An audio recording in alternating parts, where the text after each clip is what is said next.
দরদের আপডেটটা দেই, সেটা হচ্ছে যে অ্যাকচুয়ালি আপনাদেরকে আগেই বলি, সবাই অনেক এক্সাইটেড। তো একটা জিনিস বলি, যখন ভালোবাসা বেশি থাকে সেখানে কিন্তু অভিমানটাও বেশি থাকে।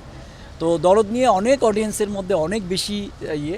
তো দরদের আপডেট যেটা হচ্ছে যে আমরা আগেই সরি বলে নিয়েছিলাম, যে সেটা হচ্ছে যে আমাদের ছবিটা এটা কিন্তু আমরা মুখে বলার মতো অন্য কোম্পানির মতো কিন্তু বলি নাই। ছবি শুরু করব কো প্রোডাকশন, তারপরে আমরা বলবো যে না এটা লোকাল প্রোডাকশন, এইরকম কিন্তু দরদ না। দরদ অফিসিয়াল ওয়েতে বাংলাদেশ থেকে নেয়া এবং ইন্ডিয়ার ইনফরমেশন মিনিস্ট্রি থেকে নেয়া লিগ্যাল ওয়েতে একটি কো প্রোডাকশন ছবি, এবং সেটা প্যান ইন্ডিয়া ছবি, 5টা ল্যাঙ্গুয়েজে রিলিজ হবে, সেম ডেটে রিলিজ হবে। এখন বিষয় হচ্ছে যে দেখেন এখানে কিছু ব্যাপার থাকে। সাকিব ভাই এখন প্রচণ্ড প্রফেশনাল হয়ে গেছেন, তার কিন্তু প্রত্যেকটা ডেট একটা সিরিয়াল বাই সিরিয়ালকে দেয়া। আমাদের ডেটটা ছিল 14 ফেব্রুয়ারি, যেটা আমরা আপনাদেরকে বলেছিলাম। তো আমরা 14 ফেব্রুয়ারি অ্যাকচুয়ালি ছবিটাও রেডি ছিল, আমরা রিলিজ করি নাই, একটাই কারণ ছিল, কারণ তার 20 দিন পরে ঈদ ছিল। ঈদের ডেটটা কিন্তু আবার সাকিব ভাই রাজকুমারকে দিয়ে রেখেছিল, যেমন কুরবানির ঈদটা কিন্তু তুফানকে দিয়ে রাখা। তো এই যে ডেট জটিলতা, এই ডেট জটিলতা এবং আমাদের 5টা মানে ল্যাঙ্গুয়েজের রিলিজের জন্য কিন্তু আমরা কোনো কিছু আসলে দিতে পারি নাই। তো আমরা এখন সিদ্ধান্ত নিছি সাকিব ভাইয়ের সাথে লাস্ট গত 2 দিন আগে যেটা কথা হয়েছে, সেটা হচ্ছে ঈদের পর ইমিডিয়েটলি আমি সাকিব ভাই একটা জায়গায় যাচ্ছি। আমাদের একটা নেক্সট আর একটা বড় ছবির প্ল্যানিং হয়ে গেছে, সেটাও অনেক বড় একটা ধামাকা, সেটাও আমরা বলবো। এবং ওইটাও প্যান ইন্ডিয়া হচ্ছে এবং বড় কাস্টিং নিয়ে। শুধু এবার অ্যাকশন কাট এন্টারটেনমেন্ট না, বাংলাদেশের বর্তমান সময়ের সবচাইতে বড় আলোচিত প্রোডাকশনটাও আছে, তার আন্ডারেই ছবিটা হবে, এবং বম্বের আরও বড় প্রোডাকশনের আন্ডারেই হচ্ছে নেক্সট আর একটা ছবি। তো ওটাও আমরা একসাথে দরদের অ্যানাউন্সমেন্ট এবং ওই ছবির অ্যানাউন্সমেন্টটা একবারে করব আফটার ঈদ, যেহেতু এই ঈদে ভাইয়ার একটা ছবি আসতেছে।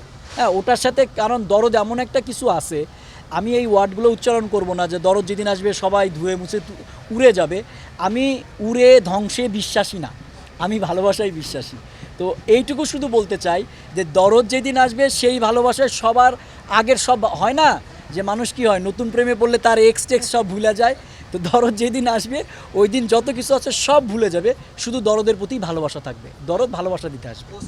এটাই আমি বলছি যে এটারে আমাদের একটা সুন্দর, আমরা যা যা বলেছিলাম, ব্রুস খলিফাই ট্রিজার দেখানো, সাকিবিয়ানদের নিয়ে এটার গান রিলিজ এবং মিউজিক্যাল ফাংশন করা, বিভিন্ন ক্যাম্পেইন করা, বম্বেতে যাওয়া, বম্বের বড় বড় শো, কলকাতার যত বড় বড় টেলিভিশন শো, এগুলো আমাদের একটা শিডিউল করা আছে।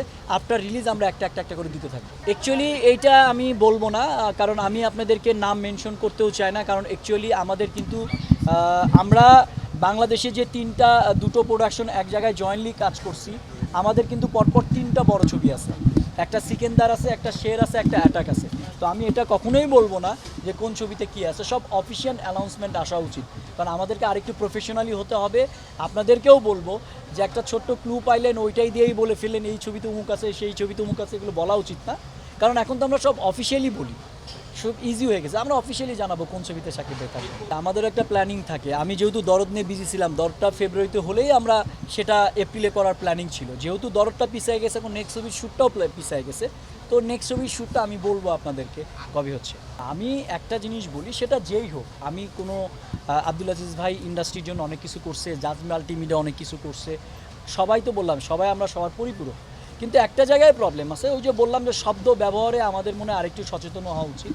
মানে এই কথা যখন কেউ বলে যে না আমাদের হাতেই মেশিনের চাবি কেটে আমরা মেশিন দিলে হলের ছবি চলবে, মেশিন না দিলে চলবে না, ইটস এ রং কনসেপ্ট। বাংলাদেশে আরেকটা কোম্পানি আছে, আমি আমার অ্যাকশন কার্ডের এন্টারটেনমেন্টের কথা বলি, আমরা এখন 120 হলে সার্ভার দিয়ে ছবি চালানোর মতো সাপোর্ট আমাদের আছে। তো আমাকে যদি আরেকজন বলে, এবং আপনি মধুমিতায় যান, 2টা সার্ভার আছে, একটা জাজ মাল্টিমিডিয়ার, একটা অ্যাকশন কার্ড এন্টারটেনমেন্টের। তো এই রং ইনফরমেশনগুলো নিয়েই কথা আর কি, রং ইনফরমেশন না দিই। আমি কিন্তু এটা কখনোই বলবো না যে জাজ মাল্টিমিডিয়াকে আমি তাদের চিনে নাও, সবাই আমরা সবার পরিপূরক, কিন্তু মানে ওয়ার্ডিংয়ে একটু ঠিকঠাক হওয়া উচিত। আসলে এখন হল নাই এটা বললেও ভুল হয়, হল যা আছে ওইটা আপনি গ্লোবাল মার্কেট চিন্তা করতে হবে। ওটিটি রাইট আগে যেখানে আমরা 10 লাখ টাকা পাইতাম না, সেটা কিন্তু এখন কোটি টাকা ছাড়াই গেছে, আপনারা এটা জানেন। টেলিভিশন রাইট 10 লাখ টাকা দিত না, সেটা এখন 50 লাখ টাকা ছাড়াই গেছে। গানের রাইট যেখানে 2 লাখ টাকা দিত না, সেটাও এখন 70 লাখ টাকা ছাড়াই গেছে। তো যত ডে যাচ্ছে মানুষের, মানে আগে সিনেমা হল থেকে সব টাকা আসতো, এখন তো বিভিন্ন উইন খুলে গেছে, তো বিভিন্ন উইন থেকে এখন টাকা আসে, সেটা আপনাকে চিন্তা করতে হবে। আমি আবারও বলি যে আমরা কিন্তু শাকিব খানের বাইরেও সবাই কাজ করতে চাই, এবং সাকিব ভাইয়ের সাথেও যখন কথা হলে সাকিব ভাই হাসি হাসি বলে আমি আমারে নিয়ে খালি বানাবা আর অন্য কারো নিয়ে বানাও, আমি আল্লাহ ঝেলে লাগবে না, আমি আর কয়দিন সাপোর্ট দিব। তো বিষয়টা হচ্ছে যে আমাদের এখানে কোনো প্রফেশনাল এখন পর্যন্ত প্রোডাকশন হাউস নেই। একটা ছেলেকে নিয়ে আপনি একটা ছবির প্ল্যানিং করলেন, আপনি যদি রণবীর কাপুরের কথা চিন্তা করেন, প্রথম ছবি সাবেরিয়া একদম আটার ফ্লপ। আজকে যদি ওকে ব্যাক টু ব্যাক ব্যাকআপ না দিত তাহলে ইন্ডাস্ট্রি এরকম একটা হিরো পাইতো। আমাদের এখানে তো প্রোডাকশন হাউসই নাই, একটা ছবি রিলিজ হইলো কোনো খবর নাই, কিচ্ছু নাই। আপনি যদি সাকিব ভাইকে ওই ছবি বানান 5 কোটি টাকা নিয়ে, নতুন ছেলে মেয়েদের ছবি বানাইতে হবে 10 কোটি টাকা দিয়ে, তখন ছবিটা চলবে। কারণ সাকিব ভাই তো অলরেডি সুপারস্টার, তার চাইতে বড় কিছু বানাইতে পারলে মানুষ ইন্টারেস্ট জাগবে, তার চাইতে লো ক্লাসের বানায় বলবেন চলে না, তা তো হবে না। তো প্রপার প্রোডাকশন হাউস লাগবে। আমাদের দেশেও হিরোইন আছে, ব্যাপারটা আমি ওটাই বলছিলাম, যেহেতু আমরা প্রত্যেকটা ছবি এখন গ্লোবাল চিন্তা করতেছি। আপনি আমার ছবিটা ইন্ডিয়াতে রিলিজ করবো, তাহলে ইন্ডিয়াতে কার জন্য দেখবে? তাহলে বাংলাদেশে যখন আপনি সাকিব ভাইকে সুপারস্টার, তার মানে ইন্ডিয়ার কিছু আর্টিস্ট লাগবে। তখনই কিন্তু গিয়ে দেখেন যে হিরোইনটা ইন্ডিয়া থেকে নেওয়ার আমরা চেষ্টা করতেছি, কারণ আমরা তো এখন মার্কেটটা বড় করার চেষ্টা করতেছি। তো সাকিব ভাই যেহেতু আমাদের মেইন অস্ত্র, তো পার্শ্ববর্তী অস্ত্রটা আমাদেরকে আর একটা দেশ থেকে নিতে হচ্ছে, যেহেতু ওই দেশেও তো ছবিটা রিলিজ হবে। আমাদের দেশে হিরোইন নাই, এটা খুব বাজে কথা। আমাদের দেশে বিদ্যাসিনা মিমের মতো একজন ট্যালেন্টেড আর্টিস্ট আছে, নুসরাত ফারিয়া আছে, মাহিয়া আছে, পূজা চেরি আছে, অনেক আর্টিস্ট আছে, বুবলি আপু আছে, অনেকেই আছে। সো এই জায়গাগুলো আসলে ভুল। আমাদের দেশেও ট্যালেন্টেড হিরোইন আছে, যেহেতু আমরা এখন মার্কেটটা বড় করছি, মেইন কাস্ট এখান থেকে, সো অন্য কান্ট্রি থেকে আর একটা কাস্ট আমরা নেওয়ার চেষ্টা করছি।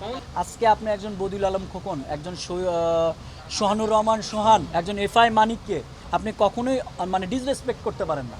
এখন আপনার বাবার সময় যদি মোবাইল না থাকে, আপনি এখন আইফোন 15 চালাচ্ছেন, আপনি বলেন যে না আমার বাবা অশিক্ষিত, তাহলে তো ভাই নিজের অস্তিত্বকে অস্বীকার করা হয়। এটার সাথে আমি নাই। সাকিব ভাই যখন আমার প্রাণের প্রিয়া হিট করছে, ওই সময়ের জন্য ওইটা পারফেক্ট ছবি ছিল। আমার আরেকটা জাকির হোসেন রাজু ভাই ছবি বানাইছিল, যখন ওইটা ওই সময়ের জন্য হিট ছিল। মানিক ভাই যেটা, মানিক সাহেব যেটা বানাইছিল ওটা হিট ছবি ছিল। চাচ্চু যখন বানাইছে, চাচ্চু তখনকার সময়ের ছবি ছিল।